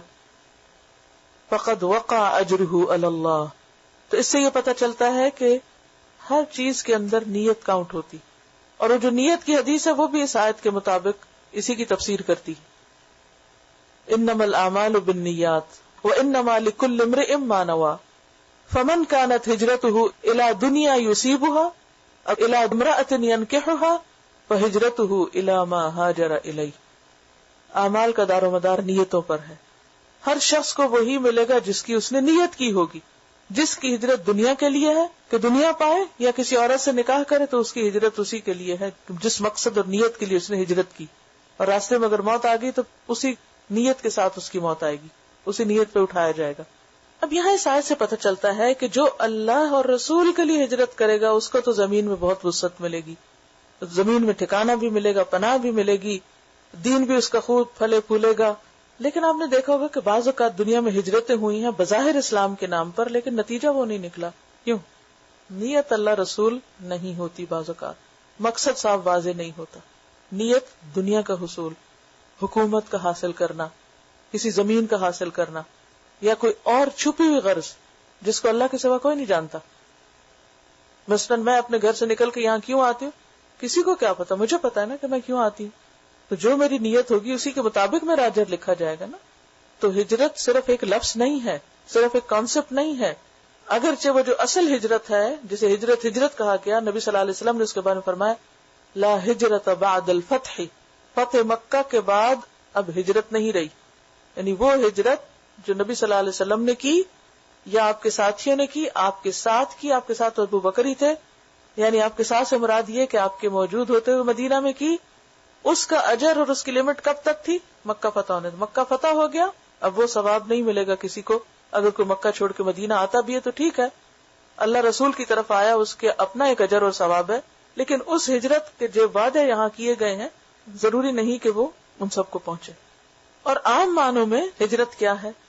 ایک حدیث میں آتا ہے المہاجر من ہجر ما نہی اللہ عنہ. مہاجر وہ ہے جو اس چیز کو چھوڑ دے. ہجرت کا لفظ جو ہے نا حجر سے، حجر کس کو کہتے ہیں؟ حجرہ، چھوڑنا. جو چھوڑ دے کس کو؟ اس چیز کو جس سے اللہ اور اس کے رسول نے روکا ہے، منع کیا ہے. تو گویا گناہوں کو چھوڑنا بھی کیا ہے؟ ہجرت ہے. اپنے گھر کو چھوڑ کر تعلیم حاصل کرنے کے لیے نکلنا، یہ بھی ہجرت ہے. ایک ملک سے دوسرے ملک جانا، یا ایک شہر سے دوسرے شہر جانا، یا ایک جگہ سے دوسری جگہ پر جانا. مقصد اور نیت کیا ہو؟ اللہ کو راضی کرنا ہے، اللہ اور اس کے رسول کی اطاعت کے لیے، اور کسی غرض کے لیے نہیں. کوئی دنیا کا فائدہ حاصل کرنے کے لیے نہیں، کوئی مال و متاع کے حصول کے لیے نہیں. تو ایسا شخص اس کے قدم قدم کو لکھا جاتا ہے. قرآن پاک میں آتا ہے انا نحن نحیی الموتى ونکتب ما قدموا وآثارهم وکل شیء احصیناہ فی امام مبین. بے شک ہم مردوں کو زندہ کریں گے اور ہم لکھ رہے ہیں جو انہوں نے آگے بھیجا اور جو ان کے آثار ہیں. ما قدموا وآثار، اور آثار اثر کی جمع اثر کہتے ہیں نشان قدم کو. قدم یعنی فٹ پرنٹس. تو ایک شخص جب اپنے گھر سے نکلتا ہے تو فرسٹ سٹیپ جو آپ اپنے گھر سے نکل کر سٹیئرز پہ رکھتے ہیں، دس از فرسٹ سٹیپ. دوسری پہ دوسرا، تیسری پہ تیسرا.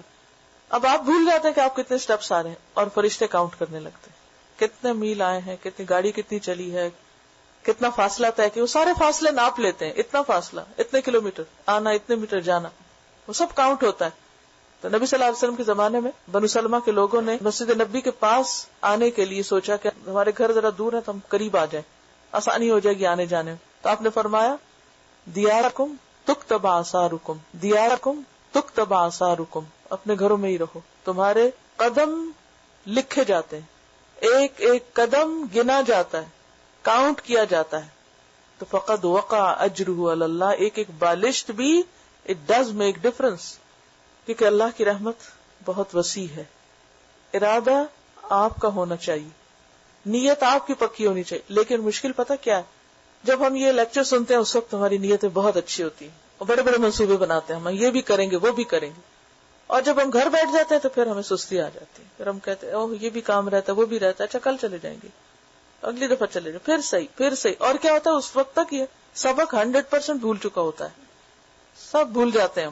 پھر ہمیں دوسرے آرام کرنے والے لوگ نظر آنے لگتے ہیں، وہ مزے سے ویکینڈ گزارتے ہیں، وہ سو کے اور وہ سیر و تفریح کر کے، اور ہم ہر وقت وہیں جا کے بیٹھ تھک گئے، ہم اب بہت ہو گئی، اور یہ تو پتہ نہیں کب ختم ہوگا، سالوں کی بات، ایک دو دن کی تو ہے نہیں. تو پھر ہم تھکنے لگتے ہیں.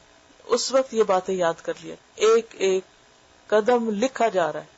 آپ آن لائن بھی بیٹھ کے سن سکتے ہیں، لیکن گھر سے نکل کر یہاں آنے کا ایڈڈ ریوارڈ ہے.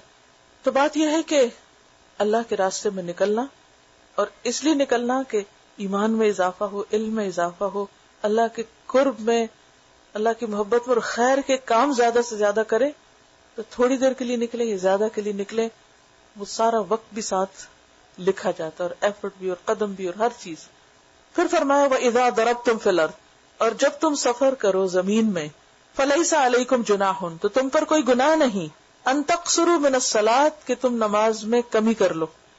کیونکہ اس زمانے میں نبی صلی اللہ علیہ وسلم کو بار بار سفر کرنے کی ضرورت پیش آتی تھی، اور صحابہ کو بھی. آپ صلی اللہ علیہ وسلم اپنی زندگی میں شاید 27 سے 28 مرتبہ جنگ کے لیے نکلے، اور اسی طرح پھر حج کے لیے بھی آپ نکلے. تو بار بار مسلمان ٹریولنگ کر رہے تھے، اور عموماً ان کی ٹریولنگ جنگ کے لیے تھی. اس لیے فرمائے ان خفتم، اگر تمہیں خوف ہو، ان یفتنکم، کہ فتنے میں ڈالیں گے تم کو، الذین کفروا، وہ لوگ جنہوں نے کفر کیا. اگر تمہیں دشمنوں کی طرف سے فتنے یا تکلیف پہنچنے کا اندیشہ ہو تو نماز کم کر لو، مختصر نماز پڑھ لو. ان الکافرین کانوا لکم عدوا مبینا، بے شک کافر تمہارے کھلے دشمن ہیں. اس سے بعض لوگوں نے یہ سمجھا ہے کہ نماز قصر جو ہے وہ صرف جنگ کے موقع پر ہے. جی ہاں، اصل میں تو جنگ ہی کے موقع پر تھی، کیونکہ مدینہ میں مسلمانوں کا 99% سفر جو تھا اس دور میں وہ کیا تھا، خوف ہی کی حالت میں تھا، سوائے اس کے کہ حج یا عمرے کے لیے گئے یا کسی ذاتی کاروبار کے لیے، اور وہ بہت کم رہ گیا تھا اس طرح نکلنا. تو اس لیے آیت میں خوف کا ذکر ہے. لیکن آیت کے علاوہ احادیث سے ہمیں پتہ چلتا ہے، اور صحیح احادیث ہے کہ نبی صلی اللہ علیہ وسلم نے خوف کے علاوہ عام دنوں میں امن کی حالت میں بھی نماز قصر کی ہے. اور قصر جو ہے یہ واجب ہے، کیونکہ نبی صلی اللہ علیہ وسلم کی سنت ہے. جب آپ سفر کریں تو کیا ضروری ہے، قصر کریں. اب سفر کتنا ہو، دن کتنے ہوں، اس کی تفصیلات آپ کو نماز کی کتاب میں ملے گی. نماز نبوی ایک کتاب ہے، شاید آپ کے پاس بھی ہو، اسٹال پر بھی ہوگی. قصر کا باب نکال کر سب کچھ خود پڑھ لیجیے، آسان الفاظ میں لکھا ہوا ہے. کیونکہ اس وقت تفصیلات کا ٹائم نہیں ہے، کیونکہ فقہ کی کلاس نہیں ہے. لیکن مختصراً بتا دیتی ہوں کہ نبی صلی اللہ علیہ وسلم نے فتح مکہ کے موقع پر قصر کی، جو کہ 10 دن کا سفر تھا. حج کے موقع پر قصر کی، جو تقریباً 19 دن کا سفر تھا. اور حجۃ الوداع بالکل آخری سال میں ہوا نا، آپ کی وفات سے 3 مہینے پہلے آخری حکم ہوا. اس میں کوئی خوف نہیں تھا، اس میں امن ہی امن تھا، لیکن آپ نے قصر کی. اس کے بارے میں حضرت انس کہتے ہیں، ہم آپ صلی اللہ علیہ وسلم کے ساتھ مدینہ سے مکہ روانہ ہوئے تو آپ نماز کی 2 رکعتیں ادا فرماتے تھے، حتیٰ کہ ہم مدینہ میں واپس آ گئے. میں نے عرض کی یہ سفر کتنے دن کا تھا؟ فرمایا 10 دن کا تھا. تو اس سے کیا پتہ چلتا ہے؟ 10 دن. 19 دن کی جو روایت ہے کہ جو حج کا سفر تھا، کیونکہ آپ نے مینا میں قصر پڑھائی، حالانکہ ہر طرف سے امن تھا، حرم تھا، تو وہاں بھی آپ نے قصر نماز پڑھائی. تو وہ سفر 19 دن کا تھا. تو اسی لیے بعض علماء کی رائے یہ ہے کہ 19 دن بھی اگر کہیں قیام ہو تو قصر ہو سکتا ہے. بعض سفر 4 دن کے تھے، اس میں بھی قصر ہوا، تو بعض نے 4 کی مدت بتائی. تو اس میں اختلاف ہے، کیونکہ آپ نے مختلف سفروں میں مختلف دنوں تک کے لیے قصر کی.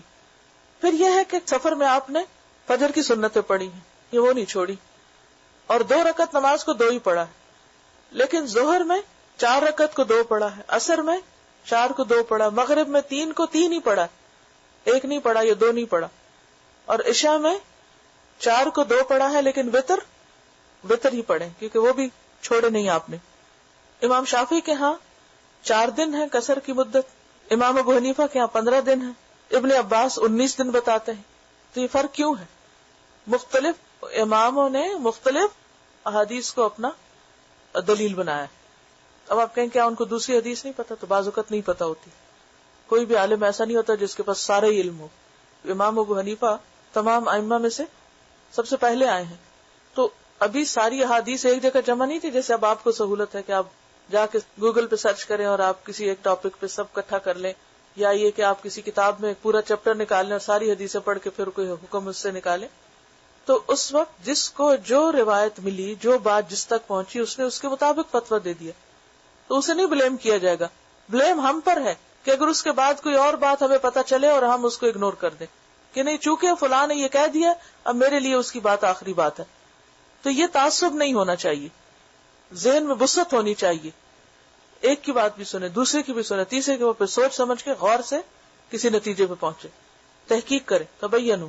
اور یہ بخاری کی روایت ہے، حارثہ بن وہب کہتے ہیں کہ میں نے نبی اکرم صلی اللہ علیہ وسلم کے ساتھ منا میں نماز ظہر اثر 2 رکعتیں ادا کی، حالانکہ یہاں مسلمانوں کی تعداد بھی بہت زیادہ تھی اور وہ بے حد امن میں تھے۔ تو اس سے کیا ثابت ہوتا ہے کہ قصر نماز صرف خوف میں نہیں، امن میں بھی ہے۔ جب فرض آدھے ہو گئے تو سنت نفل تو والنٹریلی آپ پڑھنا چاہیں تو آپ نفل جتنے مرضی پڑھیں۔ نبی صلی اللہ علیہ وسلم سفر میں سواری پر بھی نفل پڑھتے رہتے، آپ پڑھتے رہیے۔ جی جمع بھی کیا آپ نے، مغرب اور عشاء جمع کی، ظہر اور عصر جمع کی۔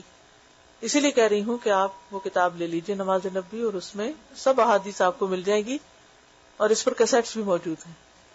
اب صلاۃ الخوف کیسے پڑھی جائے گی وہ اگلی آیت میں ہے۔ وَإِذَا كُنْتَ فِيهِمْ، اور جب آپ ان کے درمیان موجود ہوں، کن کے درمیان؟ صحابہ کے درمیان۔ فَأَقَمْتَ لَهُمُ الصَّلَاةَ، پھر آپ ان کے لیے نماز قائم کریں، یعنی میدان جنگ میں۔ اس سے آپ اندازہ لگائیں کہ نماز با جماعت کی کتنی اہمیت ہے، کہ جنگ ہو رہی ہے اور آپ جماعت کرا رہے ہیں۔ تو کیا کہیے ان لوگوں کو جن کے پاس گاڑیاں بھی ہیں اور امن میں بھی رہتے ہیں اور وقت بھی ہے اور چھٹی کا دن بھی ہے اور پھر بھی گھر پہ نماز پڑھے؟ تو چاہیے کہ کھڑا ہو طائفتن، ایک گروہ، منہم، ان میں سے، کن میں سے؟ صحابہ میں سے، معاکا، تیرے ساتھ۔ یعنی کیسے نماز پڑھی جائے گی؟ لشکر کو 2 حصوں میں تقسیم کر دیا جائے گا، ایک گروہ آپ کے ساتھ نماز پڑھے، وَلْيَأْخُذُوا أَسْلِحَتَهُمْ، اور چاہیے کہ اسلحہ اٹھا کے رکھیں، اس وقت بھی نماز کی حالت میں بھی اپنے اسلحے کو اٹھا کے رکھیں، بھاری ہو یا ہلکا۔ فَإِذَا سَجَدُوا، پھر جب وہ سجدہ کریں، یعنی نماز پڑھ چکے ہیں۔ اس سے پتہ چلتا ہے کہ سجدہ نماز کا حصہ، اگر سجدہ نہیں نماز نہیں۔ فَلْيَكُونُوا مِنْ وَرَائِكُمْ، پس چاہیے کہ وہ پیچھے چلے جائیں۔ اب آپ دیکھیے کہ نبی صلی اللہ علیہ وسلم آگے امامت کرا رہے ہیں، آدھے لوگ کیا کر رہے ہیں؟ نماز پڑھ رہے ہیں، اور دوسرے لوگ جو ہیں وہ پیچھے ہیں اسلحے کے ساتھ۔ پہلے لوگوں نے 1 رکعت پڑھ لی، سجدہ کر لیا، سجدے کے بعد کیا ہوگا؟ جلدی سے بیٹھ کے اتحیات پڑھ کے پیچھے آ جائیں گے۔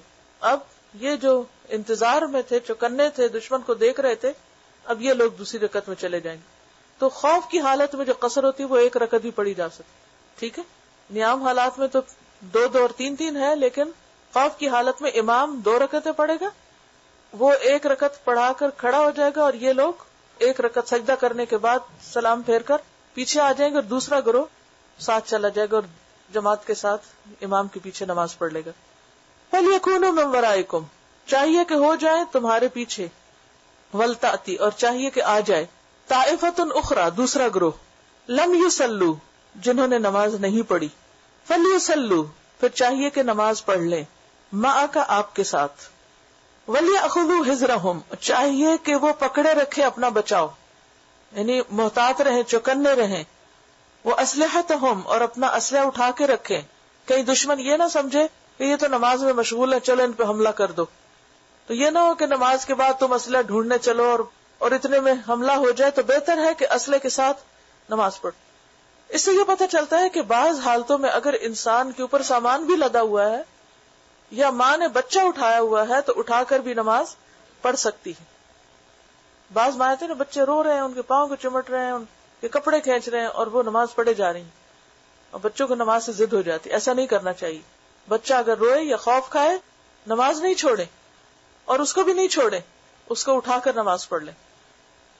اور اس میں یہ ہے کہ اتنی عادت ہو چکی ہوتی ہے کہ بچے ایک ہاتھ میں بھی اٹھائے جاتے ہیں اور اس میں انسان ایک ہاتھ سے اشارے کرتا رہے اور دوسرے میں بچے کو تھام لے. رکوع بھی اسی طرح بھی کر سکتا ہے، سجدے میں ساتھ لٹا لے تھوڑی دیر، پھر اٹھے تو پھر اٹھا لے اور پھر بچہ سیٹل ہو جاتا ہے تو دوسری رکعت میں آپ چھوڑ دیں، کھیلنے لگ جائے گا. کیونکہ شیطان فوراً آتا ہے نا اس پر بھی اور رونے لگ جاتا ہے. تو جتنی دیر روتا ہے آپ اٹھا لیں، جب ٹھیک ہو تو آپ چھوڑ دیں، کیونکہ بچے بہت جلدی بہل بھی جاتے ہیں. تو اسی طرح اسلحہ بھی اٹھا کے رکھیں. اب یہ بھی ہے کہ اسلحہ اٹھائے ہوئے بعض اوقات رکوع اور سجدہ پراپر نہیں ہوگا. ایسا اسلحہ بھی ہو سکتا ہے، ایسا لوہے کا لباس ہو سکتا ہے کہ آپ کے اندر فلیکسیبلٹی اس طرح نہ رہے، تو پھر کیا اشاروں سے بھی نماز ہو جائے گی. وَدَّ الَّذِينَ كَفَرُوا، چاہتے ہیں وہ لوگ جنہوں نے کفر کیا، لَوْ تَغْفُلُونَ، کاش تم غافل ہو جاؤ، عَنْ أَسْلِحَتِكُمْ، اپنے اسلحے سے، وَأَمْتِعَتِكُمْ، اور اپنے سامان سے. امتع متاع کی جمع ہے. فَيَمِيلُونَ عَلَيْكُمْ، پھر وہ حملہ آور ہو جائیں تم پر، مَيْلَةً وَاحِدَةً، ایک ہی بار، یک بارگی حملہ کر دیں. دشمن کیا چاہتا ہے؟ وہ طاق میں ہے کہ کب مسلمان غافل ہوں تو ہم ان کو حملہ کر کے ختم کریں. تو اس سے کیا پتہ چلتا ہے کہ اگرچہ تم نماز کی حالت میں ہو، اللہ کے قریب ترین ہو، اللہ کی مدد تمہارے ساتھ ہے، تم اللہ پہ توکل کرتے ہو، بھروسہ کرتے ہو، لیکن پھر بھی دشمنوں سے بچاؤ اور احتیاط ضروری ہے. یعنی توکل کا مطلب یہ نہیں کہ احتیاط چھوڑ دو. ولا جناح علیکم، اور تم پر کوئی گناہ نہیں، ان کان بکم اذن، اگر ہو تمہیں کوئی تکلیف، من مطرن، بارش کی وجہ سے کہ پھسلن ہو گئی، او کنتم مرضی، یا تم بیمار ہو گئے، ان تدعوا اسلحتکم، کہ اسلحہ اتار دو. کیونکہ 2 دفعہ اسلحے کی تاکید آئی نا، تو پھر مسلمانوں نے سمجھا کہ ہر حال میں اسلحہ اٹھا کے رکھنا ہے. لیکن بعض اوقات ایسے حالات بھی ہوتے ہیں کہ اسلحہ اٹھا کے آپ 2 قدم نہیں چل سکتے، بارش ہو گئی، پھسل رہے ہیں، یا بارش میں اسلحہ لے کے نکلیں گے تو اسلحے کی نوعیت ایسے ہو سکتی ہے کہ وہ خراب ہو سکتا ہے. تو ایسی صورت میں تم ضرورت کے وقت اسلحہ اتار بھی سکتے. یا یہ کہ کوئی شخص بیمار ہو گیا، اب بیمار ہے، زخمی ہے، اس کے لیے خود چلنا محال ہے، کہاں یہ کہ وہ کچھ اور اپنے اوپر لاد کے چلے. تو ایسی صورت میں اللہ تعالیٰ نے رخصت دی کہ پھر تمہارے لیے اجازت ہے کہ تم اسلحہ ہٹا دو. وَخُذُوا حِذْرَكُمْ، اور اپنا بچاؤ رکھو.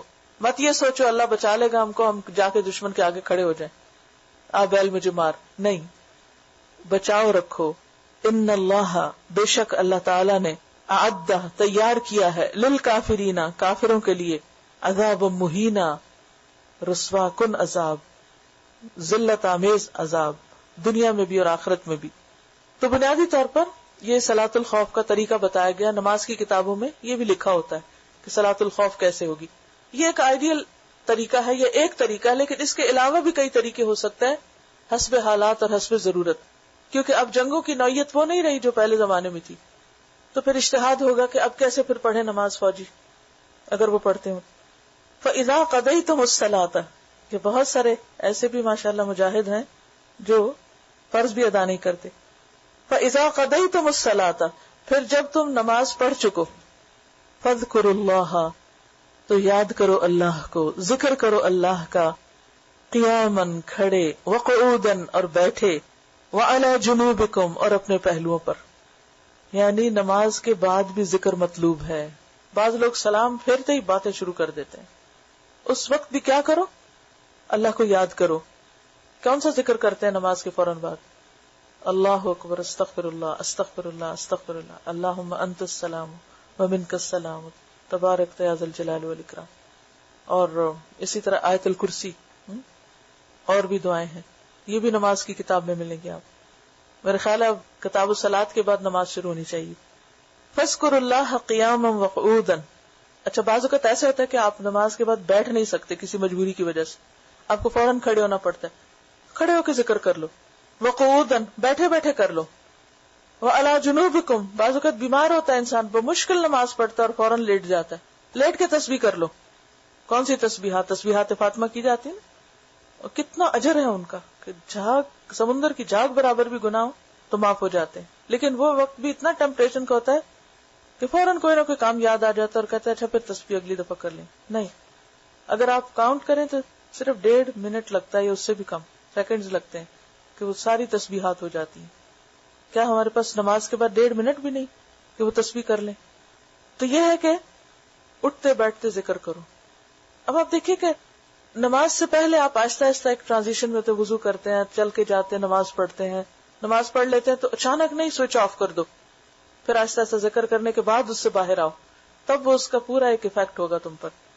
فَإِذَا اطْمَأْنَنْتُمْ، پھر جب تم اطمینان میں ہو، فَأَقِيمُوا الصَّلَاةَ، تو نماز قائم کرو، یعنی پورے خشوع خضوع کے ساتھ ساری رکعتیں. یہ نہیں کہ سفر کے بعد گھر آ کے بھی سنتیں وغیرہ ہر وقت چھوڑ دو اور کہو کہ زندگی بھی ایک سفر ہے یا جٹ لیگ ہے. ابھی نہیں، جب تمہارا خوف دور ہو جائے، سفر چلا جائے، گھر میں آؤ تو پھر صحیح طور پر نماز قائم کرو.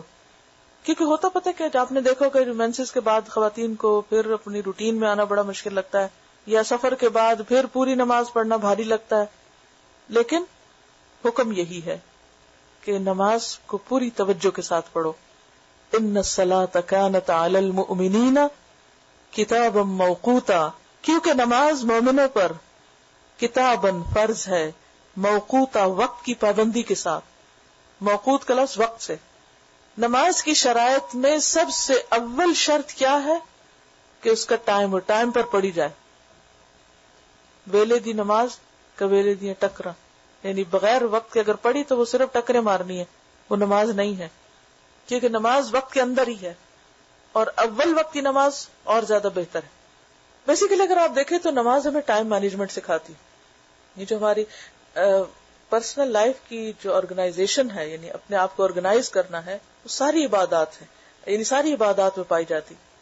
اب دیکھیں کہ اگر آپ نماز کو دیکھیں تو یہ آپ کی ڈیلی ٹائم مینجمنٹ ہے کہ آپ نماز کے لیے صبح اٹھتے ہیں، پھر اس کے ساتھ آپ کچھ کام کر سکتے ہیں، پھر ظہر کے وقت دن گزرتا ہے، آپ لنچ بریک لیتے ہیں، کھاتے پیتے ہیں، اور پھر اس کے بعد ساتھ نماز ہے، پھر عصر کے وقت پھر آپ کو اسنیک لیتے ہیں، پھر آپ ساتھ نماز پڑھتے ہیں، پھر مغرب کے وقت ایک اداسی کا سا وقت ہوتا ہے، اس وقت ایک اسپرچل آپ کو ڈوز ملتی، پھر عشاء کے وقت آپ ریٹائر ہوتے ہیں سب دن کے کاموں سے، اور ڈنر وغیرہ کے ساتھ آپ پھر نماز بھی پڑھتے ہیں. تو اتنی زبردست ٹائم مینجمنٹ سکھاتی ہے. اور پھر نماز کے علاوہ رمضان کیا ہے؟ اینول عبادت کا ہے، یعنی اس میں بھی ایک آپ کو آرگنائز کرنا سکھاتی کہ آپ اپنے مہینوں کا پلان کس طرح کریں. پھر جو حج ہے وہ لائف میں ایک دفعہ ہے.